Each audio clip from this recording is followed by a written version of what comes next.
Bonjour Naïsam, Bonjour. vous allez bien? Oui, merci. Aujourd'hui je reçois Naïsam Jalal. Elle est flûtiste et talentueuse surtout. Et donc on va faire connaissance aujourd'hui parce que votre 8e album sort. Il s'appelle Un autre monde et on va converser ensemble autour de votre amour de la flûte et de la musique en général. Et aussi on va parler de la Syrie. Alors fait important, ne quittez pas l'interview parce qu'à la fin on aura la chance d'avoir un morceau en improvisation. Voilà, avec cet instrument flûte traversière quand même assez joli. On va rendre un hommage aux martyrs de la révolution syrienne. Donc tout ça pour vous, donc ne nous quittez pas. Donc on va commencer par parler de votre amour de l'instrument. Je voulais savoir comment cet instrument était arrivé dans votre vie et quelle envie et quel hasard et quelle pédagogie aussi vous avez appris ces musiques multiples, parce que vous faites du jazz, de la musique arabe et du hip-hop. On va parler de tout ça après, mais d'abord, comment cet instrument est arrivé dans votre vie? Alors c'est vrai que j'ai commencé très très jeune, donc j'avais 6 ans. Et mes parents sont vraiment des grands mélomanes, ils sont artistes peintres tous les deux, mais ils sont vraiment amoureux de musique. Et donc ils tenaient absolument à ce que je fasse de la musique, donc ils m'ont demandé quel instrument je voulais faire. Et un peu par hasard, j'aurais dit flûte. Parce que j'avais entendu ce mot à la maternelle, mais en fait je savais pas vraiment ce que c'était qu'une flûte. Et quand on a été au conservatoire et que j'ai rencontré la prof de flûte et qu'elle a pris cette posture majestueuse, je me suis dit waouh, c'est ça que je veux faire. Et ça a commencé comme ça en fait, un peu par hasard. Et au fil des années, c'est vrai que c'est vraiment devenu mon instrument comme un prolongement de mon corps, quoi. C'est-à-dire que vraiment, au moment où j'ai vraiment commencé à composer de la musique et à monter des groupes et tout ça, je me suis pas posé la question de est-ce que je vais jouer de la guitare ou de la basse. Non, je jouais déjà de la flûte. J'étais déjà flûtiste, donc ça avait du sens. De persévérer avec cet instrument-là. Et quand j'écoute votre 8e et dernier album, votre actualité, donc ça s'appelle Un autre monde, j'ai l'impression en effet d'une découverte du monde. Les premières images de votre clip qui est en ce moment en promotion et qu'on peut retrouver à la fin de cette interview, il y a de belles images de la nature et du monde justement. Mais j'ai aussi rencontré de l'intime, j'ai eu l'impression que vous parliez à l'intime de chacun et on voyait un peu le temps passer. Donc la musique à travers la flûte, c'est quelque chose qui parle de ces 3 éléments, ou alors j'ai complètement rêvé, mais j'ai ressenti ça. Non, complètement. Alors, et en fait, dans cet album, c'est vrai qu'il y a différentes dimensions, il y a différents discours, il y a différentes idées que j'essaye de transmettre et de faire passer et d'exprimer. Et c'est vrai que pour exprimer ces idées-là, je me sers de plein de vocabulaires très différents. Donc, moi, j'ai une formation qui est à l'origine, donc c'est vraiment une formation classique, de musique classique occidentale au conservatoire. Et puis ensuite, j'ai découvert l'improvisation à l'âge de 17 ans. Ça a été une révélation, hein, vraiment. Et c'est là, à ce moment-là, où je me suis dit que je voulais vraiment être musicienne parce que je me suis rendu compte dans l'improvisation que je pouvais exprimer des choses qui étaient en moi et que j'avais jamais pu dire avec des mots. Et que je pouvais dire avec ma flûte. Et ça, c'était vraiment super puissant. Donc j'ai décidé de devenir musicienne et je suis rentrée dans une fanfare funk. Donc j'ai commencé en fait avec une fanfare funk. On a été au Mali en tournée, donc j'ai rencontré des musiciens maliens avec qui on a joué, donc j'ai découvert la musique mandingue. Et puis j'ai décidé ensuite à l'âge de 19 ans en quête un peu d'identité, de musique, d'aller en Syrie, étudier au Grand Institut de musique arabe de Damas pour découvrir un peu quelle est cette civilisation arabe et qui sont ces Arabes auxquels on m'assimile en France alors que je suis française, Et donc du coup, qu'est-ce que c'est que cette civilisation arabe et qu'est-ce que c'est que la musique arabe et tout ça. Et de fil en aiguille, je me suis retrouvée à vivre au Caire pendant 3 ans, où j'ai poursuivi mes études de musique arabe.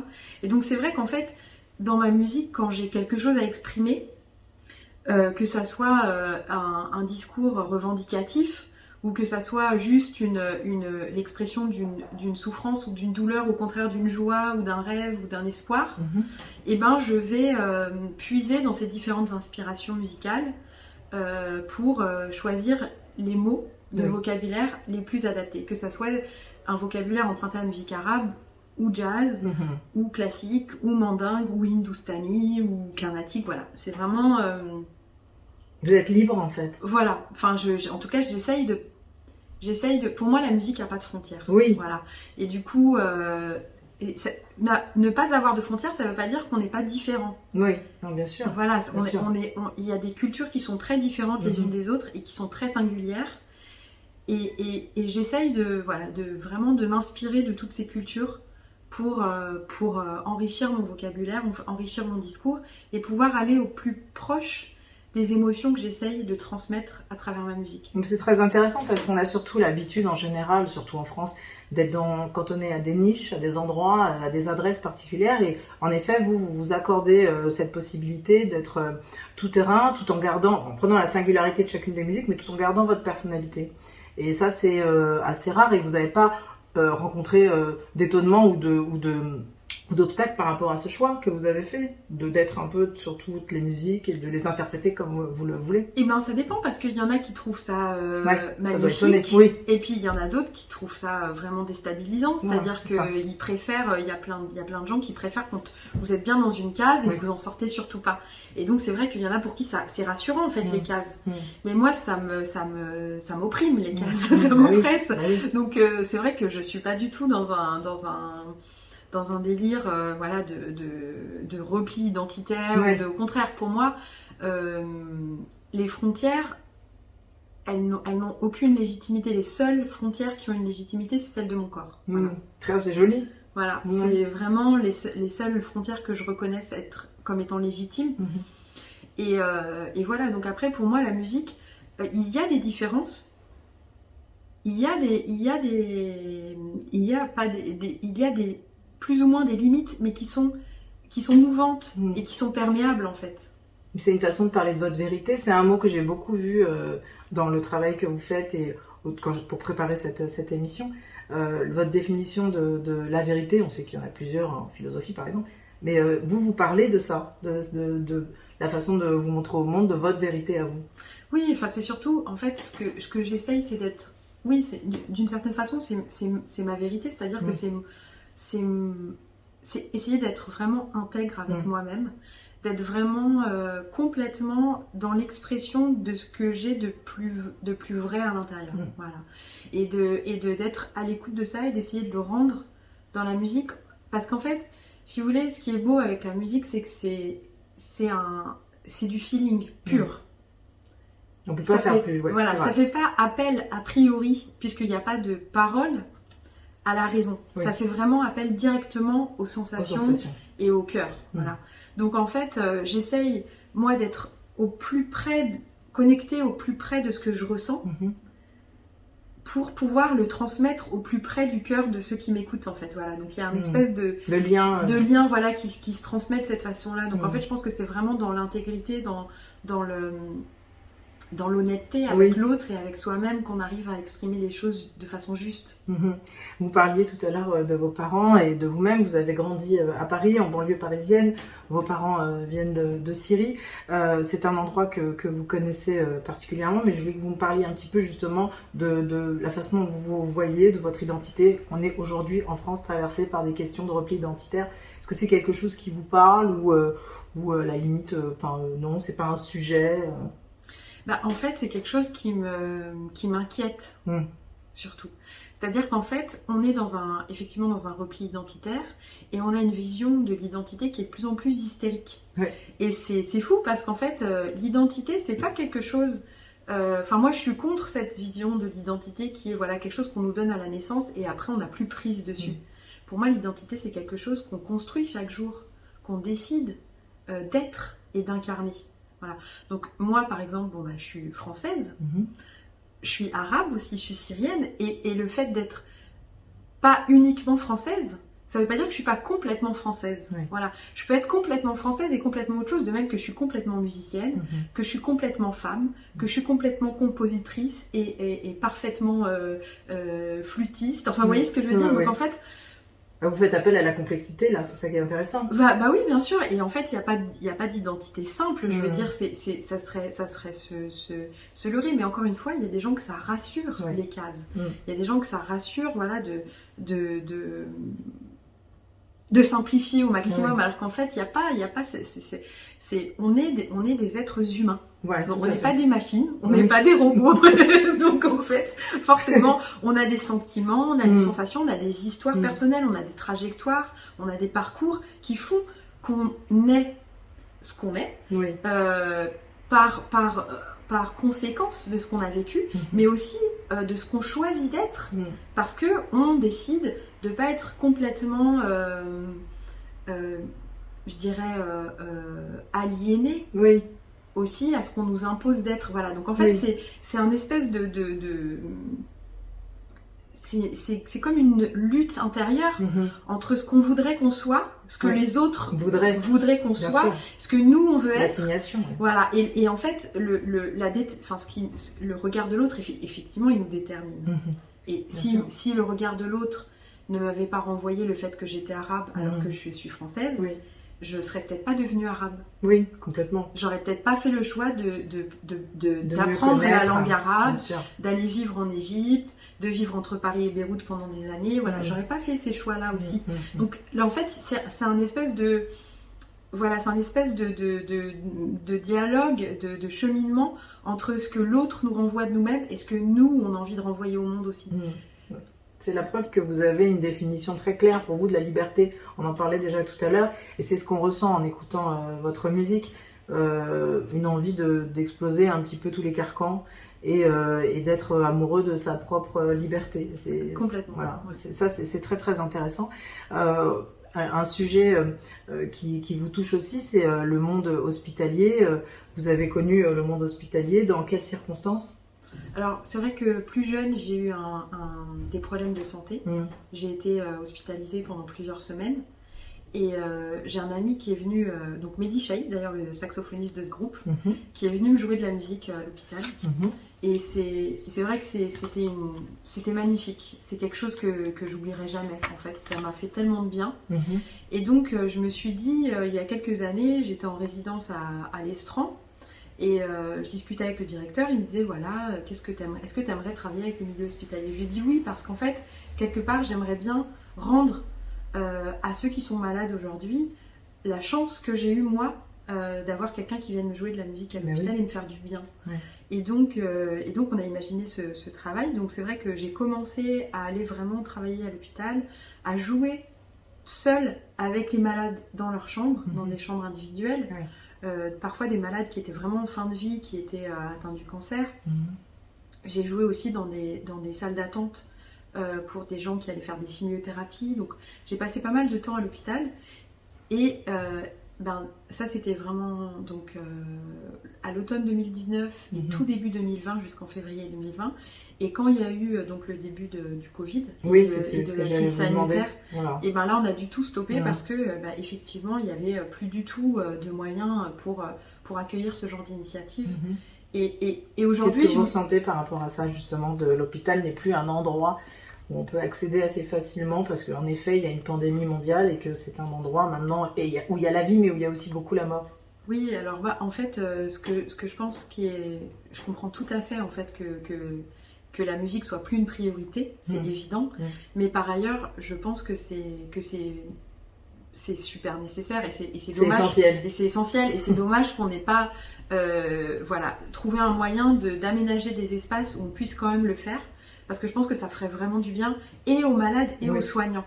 C'est-à-dire que là aujourd'hui je me dis quand je vais y retourner à l'hôpital, ça va aussi bien faire du bien aux malades, aux patients, qu'aux soignants aussi, parce qu'ils sont vraiment à bout de nerfs et ils ont besoin qu'on libère certaines tensions aussi avec la musique, parce que la musique dans toutes les cultures, dans toutes les civilisations, elle a servi dans les rituels de guérison. Ça c'est un nouveau projet sur lequel je suis en train de travailler pour l'année prochaine. Je suis en train d'écrire un répertoire de rituels de guérison imaginaire.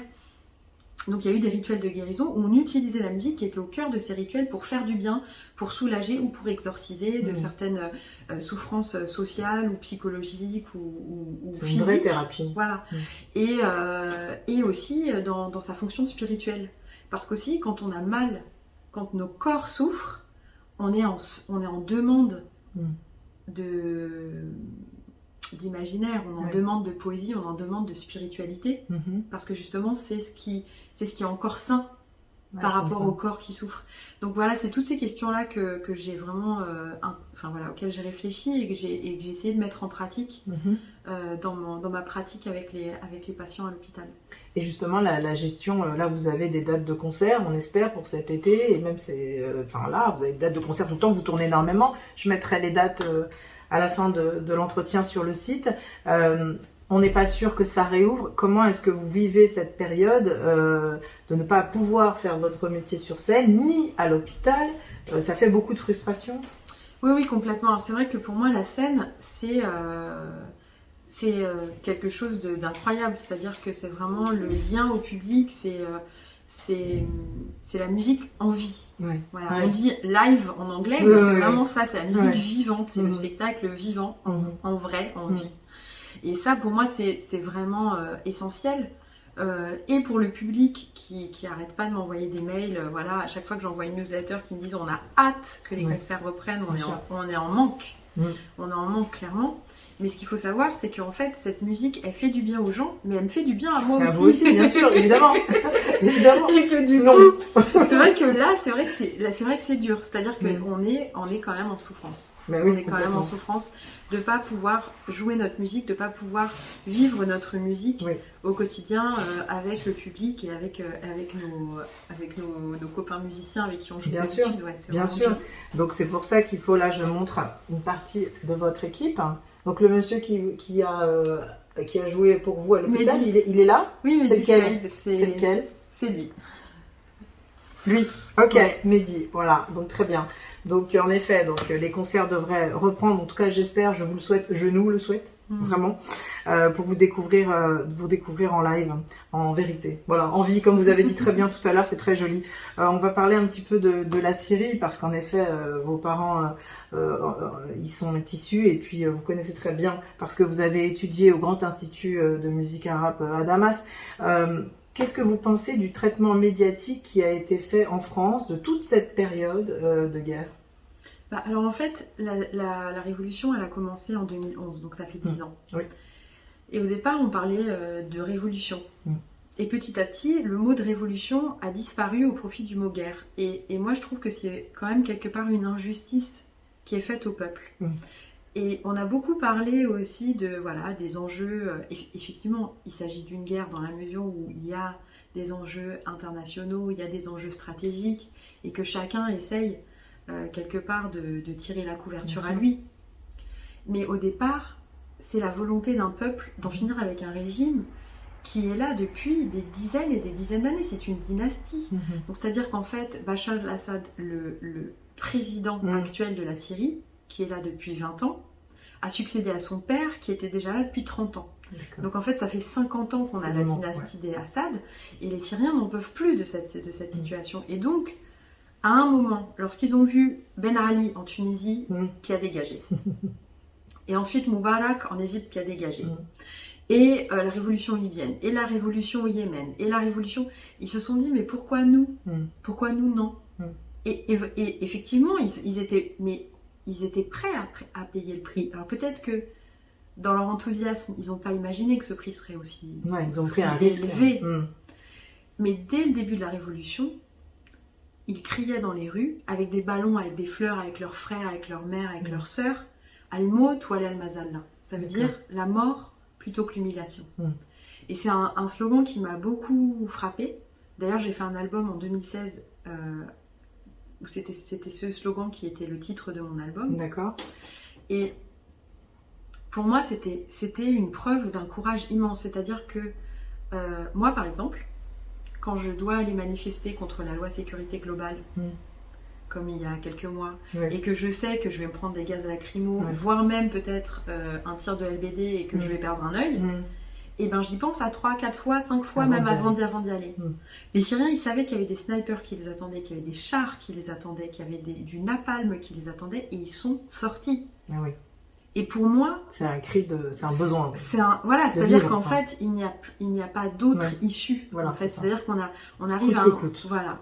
Et moi, j'ai trouvé que ça, c'était quelque chose d'assez énorme. Et ce que je déplore personnellement, c'est qu'on a beaucoup parlé donc du régime, des intérêts géopolitiques, et on a raison d'en parler. Il faut en parler. Il faut parler de la Russie, du veto russe, des Iraniens, des Américains, de l'Union européenne, des Turcs, des Qataris, tout ça, parce que tout le monde a essayé de tirer la couverture à lui. Mais on n'a pas assez parlé du peuple, du peuple syrien, de sa volonté et de sa grandeur. Exactement. Parce qu'un peuple qui est prêt à mourir plutôt que de vivre humilié, un peuple qui est prêt à payer de sa vie la liberté et la dignité, c'est quelque chose d'incroyable.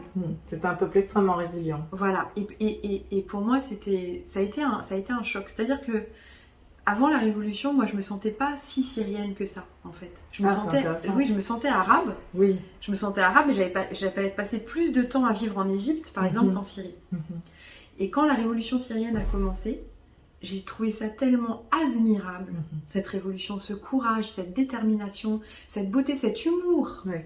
En plus. Il y avait des choses dans la révolution syrienne incroyables. Il y avait des paysans qui ont fait des comités de coordination révolutionnaire, qui se sont mis ensemble pour coordonner l'école, pour coordonner les poubelles, pour trouver des moyens pour créer de l'électricité avec des panneaux solaires, qui ont fait des commissions pour proposer une constitution pour la Syrie de demain. Enfin, il y avait des trucs, il y avait des expériences démocratiques incroyables. Oui. Incroyables.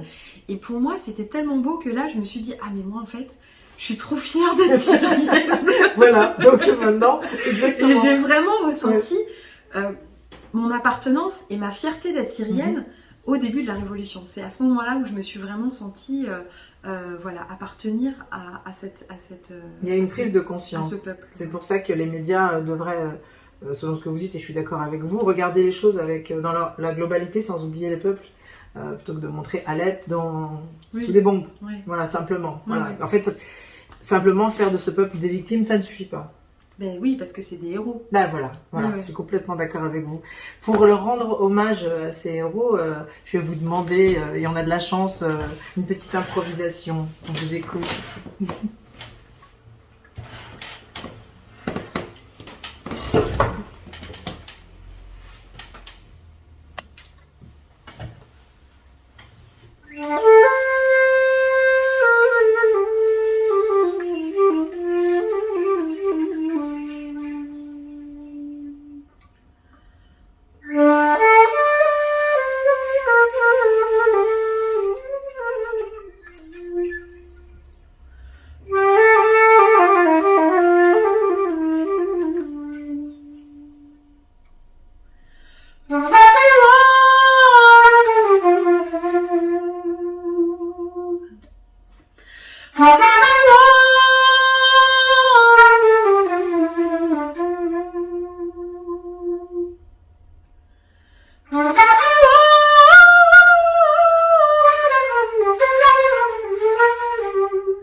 Merci beaucoup. Merci. Un mot de plus serait le mot de trop. Alors juste, voilà. On en a rendez-vous bientôt avec vous sur scène. En attendant, sur La Ruche Média, vous trouverez toutes les dates. Je vous remercie beaucoup pour votre générosité, pour votre présence. Merci.